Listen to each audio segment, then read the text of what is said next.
one theme that we want to ask everybody here, and one speaker at great length, is privacy.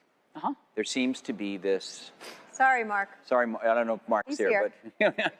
but... hey, Mark.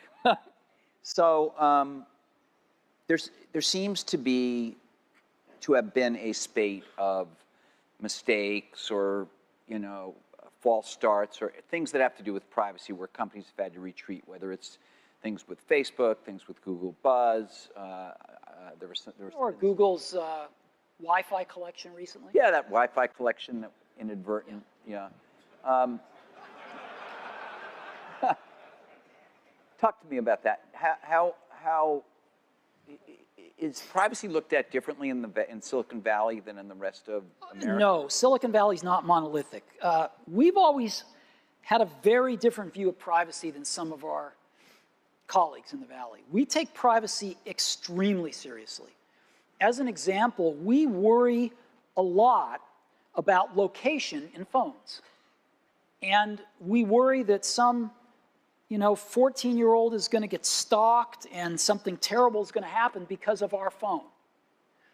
And so, as an example, before any app can get location data, we don't make it a rule that they have to put up a panel and ask because they might not follow that rule.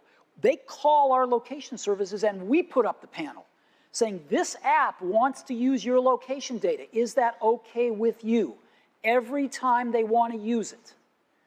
And we do a lot of things like that to ensure that people understand what these apps are doing. That's one of the reasons we have the curated app store. We have rejected a lot of apps that want to take a lot of your personal data and suck it up into the cloud. A lot. So we're really old. A lot of people in the Valley think we're really old-fashioned about this. And maybe we are, but we worry about stuff like this. But aren't you also going to be moving more into cloud-based things? Are we going to be moving more into cloud-based things? Sure. But doesn't that inevitably get you? No. Privacy means people know what they're signing up for in plain English and repeatedly. That's what it means. I'm an optimist. I believe people are smart. And some people want to share more data than other people do. Ask them. Ask them every time. Make them tell you to stop asking them if they get tired of you asking them. Let them know precisely what you're going to do with their data. Okay. That's what we think. Thank you. Okay, why don't we open up the... We have a little... We're running a little late, but we certainly have time for some questions. Over there, yeah. Hi, Steve. Chris Fralick from First Round Capital. The question is around Apple's terms of services, and there were some changes that were recently made around that made some of your developers think that Apple might want to exclusively own the analytics and the advertising business. And I just wondered if that is the case, and if it's not, could you help clarify when we might... Yeah, sure. We found a really interesting thing. We're real naive about this stuff.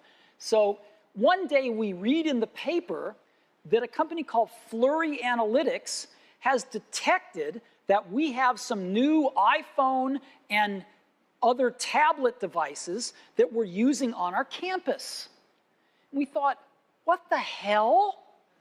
And the way that they detected this was they're getting developers to put their software in their apps, and their software is sending out information about the device and about its geolocation and other things back to Flurry. No customer has ever asked about this. It's violating every rule in our privacy policy with our developers. And we went through the roof about this.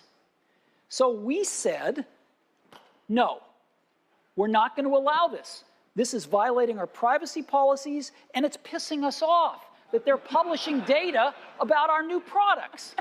So we said that we're only going to allow these analytics that don't give device information and that are solely for the purposes of advertising. solely for the purposes of advertising. In other words, if a developer needs to put some analytics in their app that sends some information out to an advertiser so that they can make some money, because we're not going to be the only advertiser, there's others, and we're not banning other advertisers from our platforms, they can do that.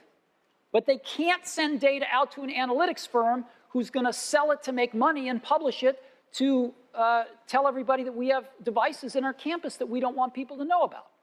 That we don't need to do. Is that clear? It is, but there's a valid use for an app developer wanting to know those things for their own, to make their own app better, to know where people use it, to know where it breaks. You know, that they may not have.